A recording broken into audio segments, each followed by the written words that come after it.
Olá, começa agora mais uma Academia. Hoje vamos falar de pessoas jurídicas e o terceiro setor. A pesquisa é do mestre em Direito, Luiz de Braga. Modificação das pessoas jurídicas, sem fins lucrativos no âmbito do terceiro setor. Cisão e seus efeitos. Dissertação apresentada ao programa de pós-graduação Stricto Sensu em Direito da Universidade Católica de Brasília, como requisito para a obtenção do título de mestre em Direito. Orientador, Dr. José Eduardo Sabo Paes. E para o debate que acontece no segundo bloco, estão aqui o doutor em Direito, Eduardo Sabo Paes, e a mestre em Direito Tributário, Radassa Laís Santana. Bom, e para entender melhor o assunto da dissertação, vamos conferir um rápido resumo. A modificação das pessoas jurídicas de direito privado é uma possibilidade que decorre de mudanças legais, econômicas, sociais e até mesmo políticas. Esta dinâmica social leva organizações muitas vezes à necessidade de alteração de sua estrutura original, estimulando os operadores jurídicos, contábeis e sociais a se debruçar nas diversas formas de ocorrência dessa mudança e buscar novos mercados e arranjos legais. Luiz, agradeço também a sua presença aqui na Academia. Muito obrigada. Eu é que agradeço a oportunidade de poder divulgar um tema tão importante, mas às vezes pouco conhecido do nosso público. É verdade, o assunto é denso. Vamos começar explicando então, Luiz, o que seria o terceiro setor e essa influência com as pessoas jurídicas. O que significa isso? Primeira coisa é explicar, Mariana, o que é pessoa jurídica. As pessoas às vezes não entendem, mas isso é uma criação do direito. É você dar personalidade a uma estrutura criada pelo direito. A gente conhece muito bem as empresas, né, que nós temos por aí, mas quando nós trazemos isso para o terceiro setor já é estranho, né? Todo mundo sabe que o primeiro setor é o Estado, o segundo setor seria a indústria, as empresas, o comércio em si, e aí a gente vem para um terceiro setor. Esse terceiro setor, na verdade, ele é a união das duas coisas, praticamente dizendo. Ou seja, é focado naqueles que precisam, nos necessitados.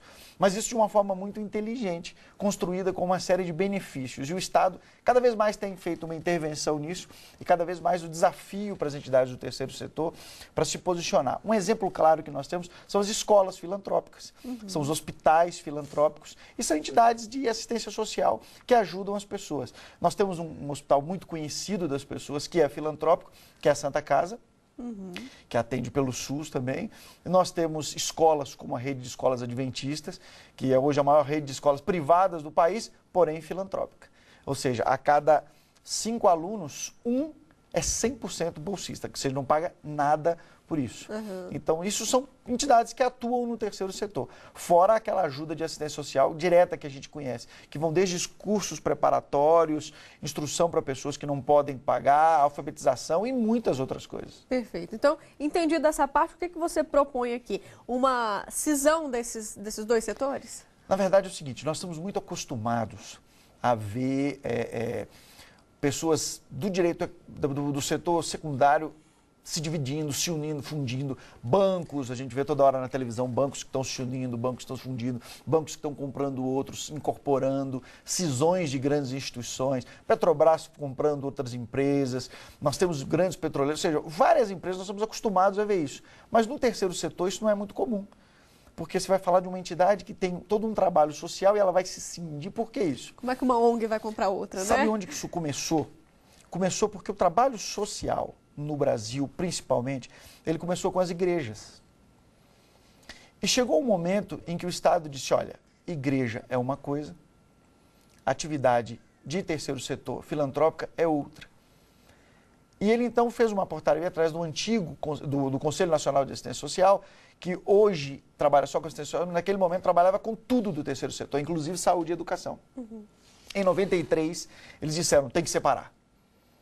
E aí foi aquela correria, foram feitas cisões, tirando a igreja as entidades de terceiro setor, ou seja, aquela atividade que ainda não era uma entidade, elas saíram de dentro das igrejas. Porque você sabe, a igreja, na estrutura dela, ela tem um social, nós temos muitas escolas religiosas, de confessionais no Brasil, nós tínhamos atividades de hospitais, que até hoje tem hospitais famosos no Brasil ligados à religião, e eles saíram de dentro da religião.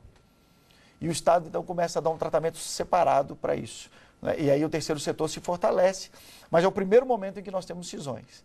Ainda temos hoje algumas igrejas que têm essas entidades do terceiro setor dentro delas, e hoje é um problema isso, porque você mistura as duas coisas. E a questão é, todo mundo está acostumado, e nós temos lei para fazer cisão e separação de entidades com fins lucrativos.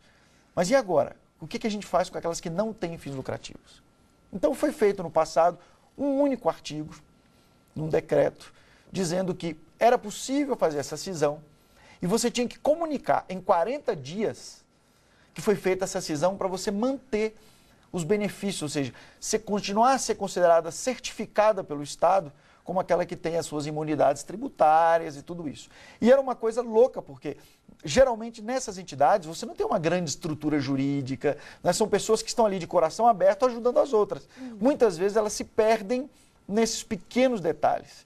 E aí muita gente perdia esse prazo, e aí você tinha entidades que tinham um trabalho maravilhoso, de repente se vem agora a necessidade de pagar imposto, eles não têm condições, aí fechavam.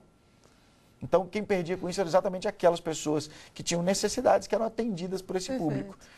Só que aí, em 2009, novembro de 2009, veio uma nova legislação, no caso específico, a Lei 12.101. E ela, então, determinou que essas entidades se separassem. Só que essa lei revogou esse artigozinho que regulamentava. Ou seja, as pessoas tinham que fazer cisão, porque agora tinha que separar a saúde da educação e da assistência social, e não sabiam o que fazer. Bom, e Luiz, você também usou alguns livros que foram fundamentais, né, para escrever essa dissertação e indicou 3 para a gente que vão servir de referência então para o público que quer saber mais sobre o assunto. Vamos conferir. Fundações, associações e entidades de interesse social. Autor José Eduardo Sabo Paes, editora Forense. Terceiro setor e imunidade tributária, teoria e prática. Autor Fernando Borges Mânica, editora Fórum. Entidades beneficentes de assistência social. Autora Maria Rejane Bittencourt Machado, editora Juruá. O terceiro setor é uma grande oportunidade para todo profissional da área jurídica e para todos que estão nos assistindo agora. O terceiro setor tem espaço para qualquer profissional. Tem uma atividade específica para você trabalhar como remuneração, ou seja, buscar uma remuneração, ou também para ser um voluntário. Isso é que é interessante. E se você tem interesse, ou alguém que está nos assistindo tem interesse de entrar, sem dúvida, o primeiro livro que fala sobre fundações, associações, do professor José Eduardo Sabo Paes, ele é a porta de entrada para o terceiro setor. Ali você vai ter uma visão panorâmica de toda a estrutura, uma visão panorâmica do ordenamento jurídico e, sem dúvida, há vagas. E muitas vagas para aqueles que querem se dedicar ao terceiro setor. Bacana. Bom, Luiz, agora que a gente já entendeu o tema, então fica à vontade para concluir a sua pesquisa para a gente aqui no Academia.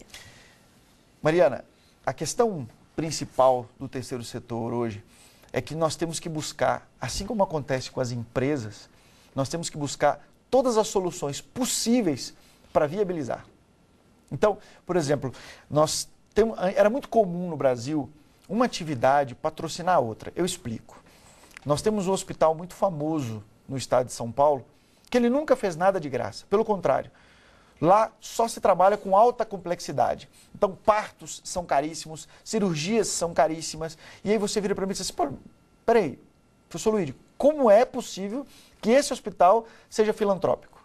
A questão é que esse hospital nasceu para patrocinar um leprosário no norte do país.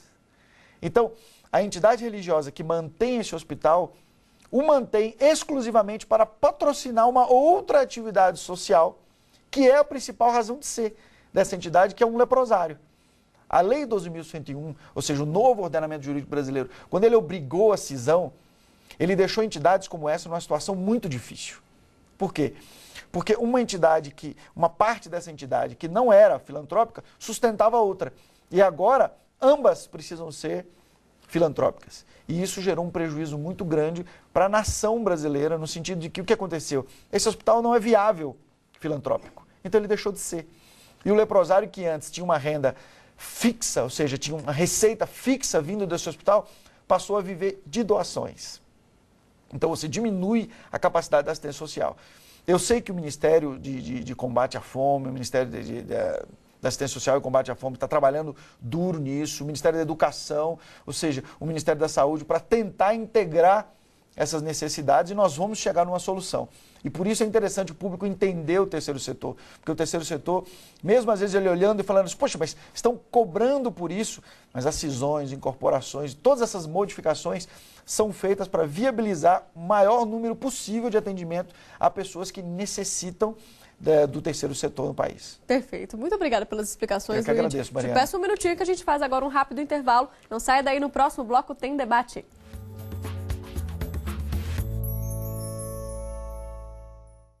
Estamos de volta agora para debater o tema terceiro setor. Estão aqui com a gente o doutor em Direito, Eduardo Sabo Paes, e a mestra em Direito Tributário, Radassa. Vamos começar contigo então, Radassa? Vamos, Mariana. Luíde, o terceiro setor é um tema que é fundamental tanto para a sociedade quanto para os operadores de direito.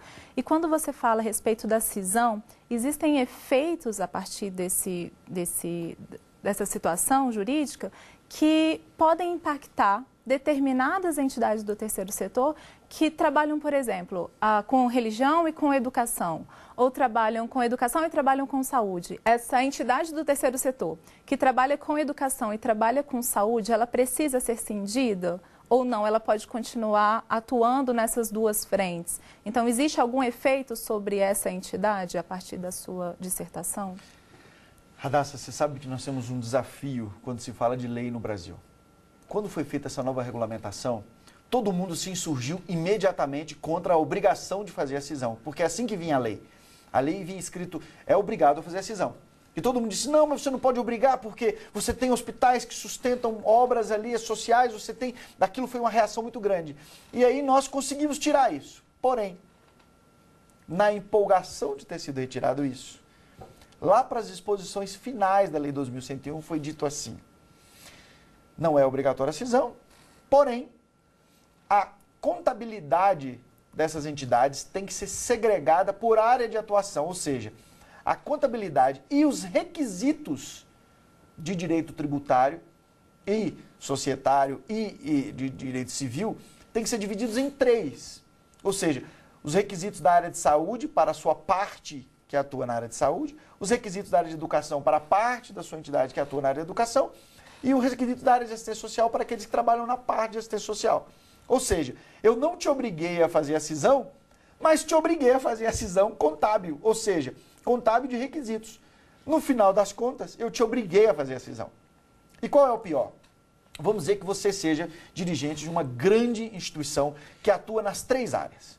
Então você tem um grande hospital na sua entidade, você tem uma grande escola, e você tem uma grande obra de assistência social, de projetos de assistência. Ok, você tem as 3. Você pode continuar com as 3, mas você tem que preencher todos os requisitos para as 3 áreas, o que torna a sua entidade bem complexa. Bem complexa. Nesse caso, o que é recomendável? Que você faça a cisão. Por quê? Porque senão, se você, por exemplo, sua escola faz um trabalho fantástico e dá bolsas e mais bolsas e preenche os requisitos. O seu hospital faz um trabalho fantástico e atende mais de 60% da sua estrutura só com o SUS. Só que a assistência social não tem projetos aprovados pelo governo. E o governo não reconhece os seus projetos. Sabe o que vai acontecer? Toda a sua entidade, toda a filantropia que você fez na área de saúde, toda a filantropia que você fez na área de educação, não serão suficientes para manter a sua imunidade tributária. Por isso que a modificação e a cisão se tornou essencial nesse momento. E é óbvio que essa cisão só pode acontecer se você conseguir conservar, e aí entra o objetivo da pesquisa, que é você conseguir conservar os seus direitos. Ou seja, você vai dividir a sua entidade, que hoje é imune, é reconhecida como terceiro setor, em 3. Seu objetivo qual é? Que essas 3 entidades que vão nascer da sua sejam reconhecidas como terceiro setor e, portanto, tendo a imunidade tributária para continuar viabilizando a sua atividade social. A transformação é permanente. A transformação do Estado, a transformação das pessoas jurídicas, as nossas transformações. E aí, o que você traz para nós hoje aqui? Fala do terceiro setor, desse conjunto magnífico de organizações, né, que não só fomentam, como executam atividades públicas, e diz que faz-se necessária a cisão. Há uma necessidade de uma divisão dessas entidades para melhor realizar as suas tarefas. O que eu lhe pergunto? Qual é o custo disso? Hoje, nós temos uma necessidade muito grande de fazer com que tenhamos um Estado mínimo. Por isso é que ele se utiliza das entidades, que são profissionais e que têm voluntários. Agora, eu lhe pergunto o seguinte, a eficiência dessas entidades, nós temos como dimensionar ou nós temos elementos para dizer que realmente elas são mais eficientes que o próprio Estado e representam uma grandeza significativa nesses campos da educação, da assistência social e da saúde. Obrigado, professor Eduardo, pela sua pergunta. A questão mais forte aí é o seguinte, é que o terceiro setor hoje não significa que ele seja aquela entidade de bairro que a gente conhece. Veja, é óbvio que aquela entidade também tem o seu lugar, mas a tendência dessa entidade, à medida que a necessidade da comunidade onde ela está aumente, é de crescer.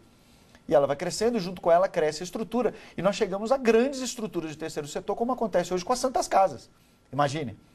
É gigantesca, acompanha o Brasil há séculos dentro da nossa estrutura. E isso é uma estrutura, claro, muito complexa e muito cara. Para você ter uma ideia, Mariana, professor Eduardo, Radassa, cada mudança legislativa, só de software, uma grande entidade dessa, gasta uma fortuna, porque ela tem que alterar tudo. Imagina, nós tivemos na Lei 12.101 uma mudança. Antes, você tinha que fazer 20% da receita bruta dessas entidades gastar com filantropia, gastar atendendo pessoas necessitadas. Agora não. Agora você mudou essa estrutura e trouxe, por exemplo, na educação, a cada 5 alunos, um tem que ser 100% bolsista. No caso de saúde, você tem que disponibilizar 60% do SUS. No caso de assistência social, tem que ser 100% gratuito e tem que ser um projeto de assistência continuada aprovado pelo Ministério. Ou seja, tudo isso gera uma modificação, ou seja, um custo, um investimento em infraestrutura que é gigante. Então, é uma necessidade também do Estado começar a criar pequenas estruturas para atender pequenas entidades. É claro que nós estamos percebendo nos ministérios que há uma sensibilidade para isso. É diferente, às vezes, o tratamento que você dá para uma grande estrutura que está preparada, que tem tudo aquilo, para uma entidade pequena. Então, a mudança para os ministérios nesse ponto foi positiva. Não é? É claro que a gente tem receio quando uma política pública é levada para dentro de um ministério, porque ela passa muitas vezes a ser uma política de governo. Mas nesse aspecto nós estamos felizes porque nós estamos percebendo que os ministérios começam a dar uma assistência a pequenas entidades para que esse trabalho aumente. Porque o Estado às vezes não consegue chegar lá na ponta como essas entidades conseguem, porque elas às vezes são formadas por pessoas da própria comunidade, ajudando a própria comunidade, recebendo doações, não só do Estado, mas também de empresas, pessoas físicas que querem ajudar a iniciativa. Ou seja, a estrutura tende a crescer, mas é um desafio para entidades do terceiro setor. Radassa? Luíde, continuando com a questão dos efeitos da cisão, quando você tem uma grande estrutura que sustenta uma estrutura menor, quando ocorre a cisão, isso não geraria um impedimento dessa estrutura menor continuar com suas atividades, porque ela vai ter que se reestruturar e ela vai ter que pagar um preço que talvez ela não tenha condição, já que ela atende totalmente gratuito, de arcar com isso. E essa outra estrutura, que era uma estrutura maior e que oferia um tipo de renda para poder se sustentar e sustentar essa outra, manter essa outra estrutura, ela também vai precisar ser gratuita se ela quiser continuar sendo filantrópica, ou então ela vai acabar sucumbindo e vai diminuir o seu atendimento e a outra entidade talvez até deixe de existir por conta disso. Isso aconteceu? Tem algum caso? Existe uma solução para isso? Radassa, isso infelizmente está acontecendo em vários locais. Por quê? Porque o Estado brasileiro, nós estamos passando por um momento em que o Estado brasileiro transfere para as entidades, para as empresas, o trabalho de fiscalização desses requisitos. E isso aí, para quem está nos assistindo hoje, nós estamos vivendo aí o desafio do SPED. Para quem está nos assistindo e não sabe o que é isso, é quando você tem que instalar dentro das suas empresas, dentro do terceiro setor, dentro das estruturas, dentro das igrejas, dentro de todas as pessoas jurídicas, uma comunicação ao Estado quase que instantânea de tudo que você faz. Então, dentro dos computadores, dentro da contabilidade, tudo que você faz vai sendo enviado para o governo e o governo vai fazendo quase que uma fiscalização diária da sua atividade. Isso tem um custo.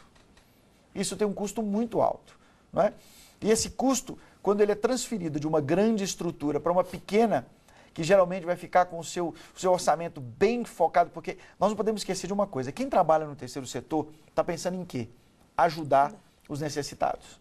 Então, é muito ruim para as pessoas que têm o coração nessa obra tirar dinheiro do auxílio direto ao necessitado para transferir isso, por exemplo, para um escritório de advocacia que vai dar consultoria, para uma auditoria reconhecida na CVM, para fazer a auditoria dessa entidade. Ou seja, você transfere o dinheiro de ajuda ao necessitado para manter a própria estrutura. No final das contas, às vezes, o orçamento de manter a estrutura funcionando é maior do que o orçamento que está ajudando as pessoas. Então, sem dúvida, há várias que estão encerrando as suas atividades. E é preocupante. Totalmente. Doutor Eduardo? Luíde, você falou de política de Estado e de política de governo. Nós temos que ter em mente de que uma política no campo assistencial e social deve ser uma política de Estado. Por isso, muitas vezes, a sociedade se preocupa quando há mudanças, tal qual existiram na 12.101, em que se define novos parâmetros para a concessão de benefícios, né? Com relação a bolsas, com relação a atendimentos no SUS. Né?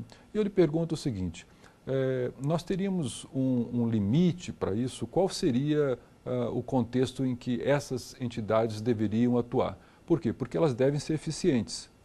E o Estado também deve contar com essa colaboração dessas entidades. Mas qual é o limite? Ou seja, o que eu pergunto, o Estado pode exigir tudo dessas entidades ou, por elas já estarem suprindo essa lacuna do Estado, elas não deveriam ser, inclusive, mais bem reconhecidas pelo que fazem? O terceiro setor sempre foi um parceiro do primeiro setor, ou seja, do Estado brasileiro ao longo da nossa história. Estamos presentes em todas as constituições. Só que esse tratamento ele tem mudado nos últimos tempos, recentemente, a partir de 2009, a coisa começou a se intensificar, em que as pessoas começam, em que algumas autoridades começam a olhar para o terceiro setor como se fossem privilegiados do Estado. Quando, na verdade, o histórico do terceiro setor no Brasil é que durante séculos o terceiro setor fez muito para os necessitados brasileiros sem receber nenhum tipo de benefício. Sem dúvida, o terceiro setor é responsável por mais de 50% do atendimento na área da assistência social, por exemplo, e 70% na área da saúde. Ou seja, isso é um reconhecimento. Houve um evento em que disseram exatamente isso, né? Fizeram um agradecimento ao terceiro setor pela atividade complementar que o terceiro setor faz ao Estado. E quando chegou no momento da minha palestra, o que eu disse foi o seguinte, olha, eu só preciso corrigir um agradecimento que o governo fez para o terceiro setor. O terceiro setor é que agradece ao Estado a atividade complementar que o Estado faz ao terceiro setor, porque a maior parte dos atendimentos na área de saúde são feitos pelos hospitais filantrópicos. Esse é um ponto que às vezes a população não sabe. Então, o que ocorre? As mudanças que nós estamos tendo agora, essa fama do terceiro setor de ser privilegiado, nós não podemos deixar que as más entidades determinem a imagem de um setor que tem feito muito pelo Brasil na sua história. Professor, eu tenho estudado, e demais presentes, eu tenho estudado o terceiro setor em vários países. Faz pouco tempo eu estive na Inglaterra, na Universidade de Oxford, falando exatamente sobre o terceiro setor com eles. E todos ficam impressionados com a nossa estrutura no Brasil. Então, essa estrutura toda, ela tem passado por modificações em todo o mundo. Agora, no Brasil, infelizmente, nós estamos sendo vistos por alguns como entidades privilegiadas. E quando, na verdade, não tem privilégio. É um reconhecimento do Estado desse trabalho secular que tem sido feito aqui em prol dos necessitados. Isso é um alerta, um ponto que eu queria deixar claro, que não há privilégios. Pelo contrário, essas entidades existem para suas finalidades. Agora, se algumas estão desviando disso, o Estado tem que intervir, tem que acabar com elas. Porque o trabalho do terceiro setor é um trabalho muito bonito para ser manchado com a peste de que estão sendo privilegiadas indevidamente. Perfeito. Bom, com essa reflexão eu tenho que acabar o programa. Agradeço a sua presença aqui, Luíde. Obrigado pela oportunidade de estar aqui. Muito bom falar desse tema. Agradeço também, Radassa. Muito obrigada. Obrigada, uma oportunidade incrível estar aqui com o Luíde, com a Mariana, com o professor Sábio. Obrigada, doutor Eduardo. Agradeço muito. Trabalhar esse assunto com os pesquisadores aqui que enfocam esse tema com muita maestria. Perfeito. Bom, e você também de casa pode apresentar a sua tese ou dissertação no programa. Se interessou? Mande um e-mail para a gente, é academia@stf.jus.br. Para rever o Academia da Semana, é só acessar o site que você vê na tela, tvjustiça.jus.br. Obrigada pela companhia, até mais!